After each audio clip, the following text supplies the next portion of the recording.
What's up YouTube, Saf here on SuperSaf TV, and this is my unboxing of the Oppo F1 Plus.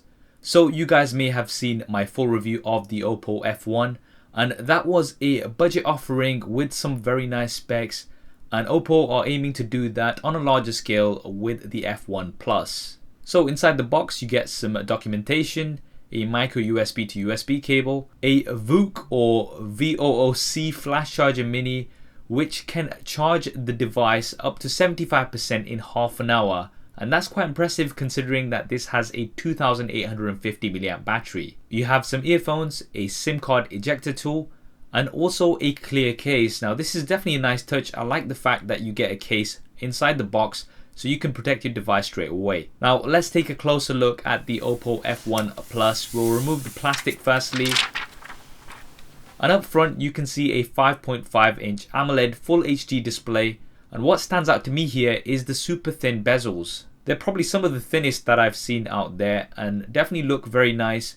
Up top is a 16 megapixel selfie camera with an f2.0 aperture, and this is the reason why they're calling this the selfie expert. There's also an earpiece as well as some sensors, and on the bottom side of the front is a home button which doubles up as a fingerprint sensor. Now I've already done a fingerprint scanner speed test between this and the iPhone 6s. I'll link that in the description below and in a card here.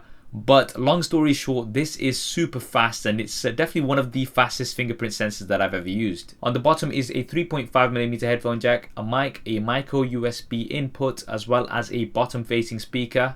On the top is a secondary mic. On the left hand side are your volume buttons, and on the right hand side is a power button as well as a SIM card tray. Now in this SIM card tray you can actually have two SIMs, so this does support dual SIMs, or you can have a single SIM and a micro SD card. Now you already have 64GB on the device itself, but it's really nice to see that you can still expand that. Moving on to the back, there's a 13 megapixel rear facing camera with an f2.2 aperture and an LED flash. So this is actually the first device that I've ever seen that has a low resolution rear facing camera compared to the front facing camera. So once again, Oppo really trying to push on the selfie side of things here. And on the bottom side of the back, you don't actually have anything other than this antenna line. Now in terms of other specs, you do have 4GB of RAM on here as well as an octa-core processor.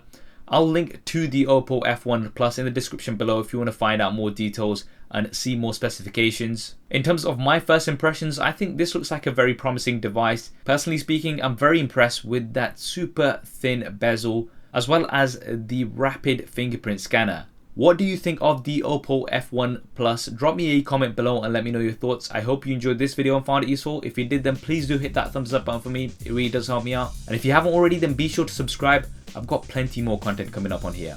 Thanks for watching. This is Saf on SuperSaf TV, and I'll see you next time.